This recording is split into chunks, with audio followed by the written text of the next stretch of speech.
Hi, everyone. It's Susan. How are you?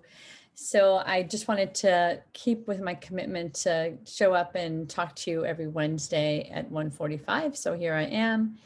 And today I'm talking about the trauma in relationships. Um, so one of the first questions I ask my couples when they come in to meet with me to work on their relationship is, what did you like about what did you love about the other person? What was the thing that drew you to them? And this is such an important question because this was the initial attraction question. And this attraction piece can change over time.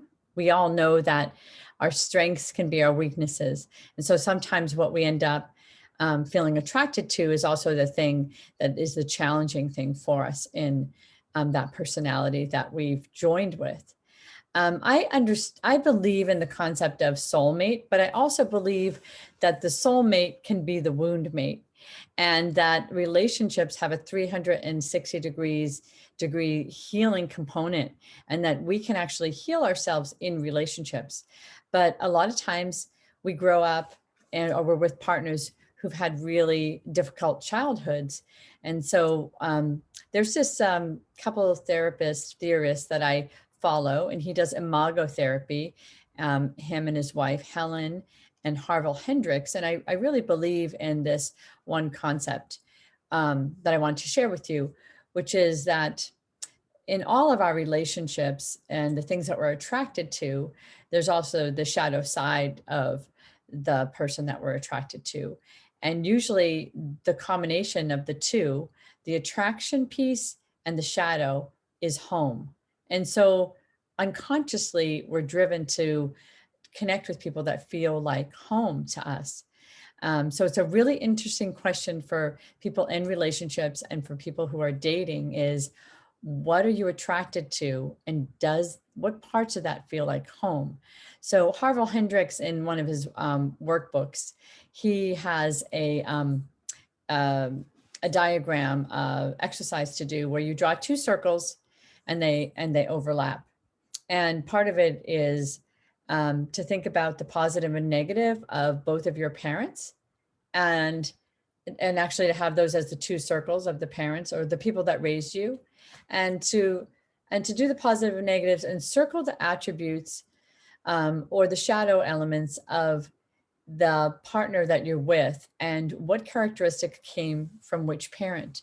And so that's really a clear way to discover what you're attracted to and what you're also feeling comfortable with in terms of whatever issues that person brings with them to the relationship.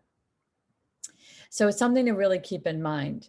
The other thing that Harville Hendricks said in an article recently, and I debated this a lot in one of my divorce support groups, was because a lot of times people, when they go to heal themselves after a relationship has ended, is they really do that work on their own. They really go to individual therapy or groups to try to heal themselves. And his belief is that you only really heal yourself in relationship. So we could do all the work that we want to do on ourselves, but it's not until we interact with someone that we get to practice um, whether we were able to work on the things that make us be a more stable, self-regulated, less triggered um, person. And so working on yourself also means being able to translate that and relate it to a relationship and continue that work. Um, so in my group last night, there was some amazing insight that people had. And these folks are dating and trying to find new ways of being in relationship, working on their triggers and all the things that stopped them in the past from having healthy relationships. And so they talked about the things that they're going to continue to work on when they're in that engagement where they're really working their edge of the thing that's difficult for them. And so there's all these ways you can work on yourself and then apply it to a relationship. Here's some of the keys. Self-talk, positive self-talk, encouraging yourself to take perspective of the interaction and own the part that's yours, but also to keep engaged in it, not to avoid, not to withdraw. The other was to really carve out some of the other tips that I have for you is to really carve out de-stress time before you have an interaction with someone so that you're actually showing up in the present and you're not showing up with all of your triggers.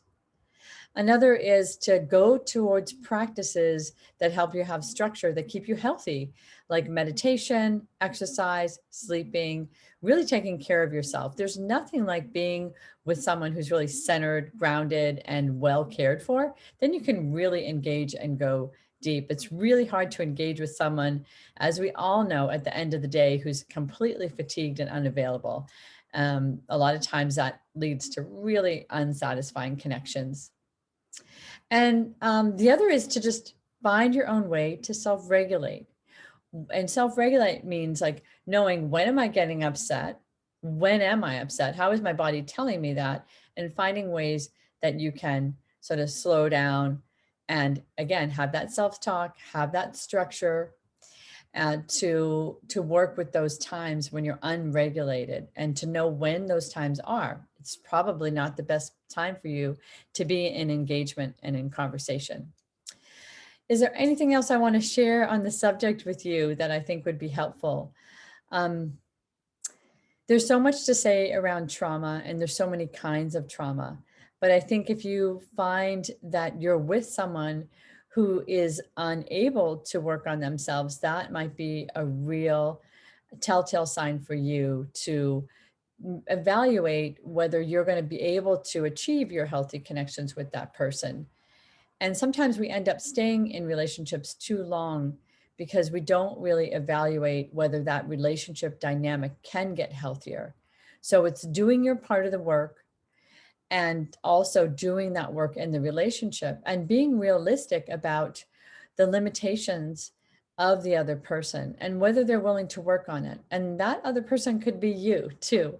So remember that it is a give and take in relationships. And if you've had trauma in your previous life with your parents growing up in childhood, or even in your teenage years, it's really important to get help to work that out so that that trauma response isn't projected onto the other person, and that you can work with those wounded parts of yourself so you can continue to heal with the people that you decide to join with. I'm so happy that you came on the call if you're listening to me today.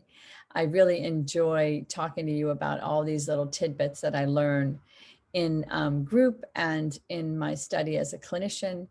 And I have lots of new things going on. If you haven't signed up for my newsletter, there's a great newsletter coming out probably in the next day or two, and a few new groups that I'm starting. So click on the link below, check out my website, see what I'm doing. And remember to really connect with yourself and then translate the healthiest part of your connection with yourself to your relationships. I'm looking forward to talking to you soon, and have a great week. Bye for now.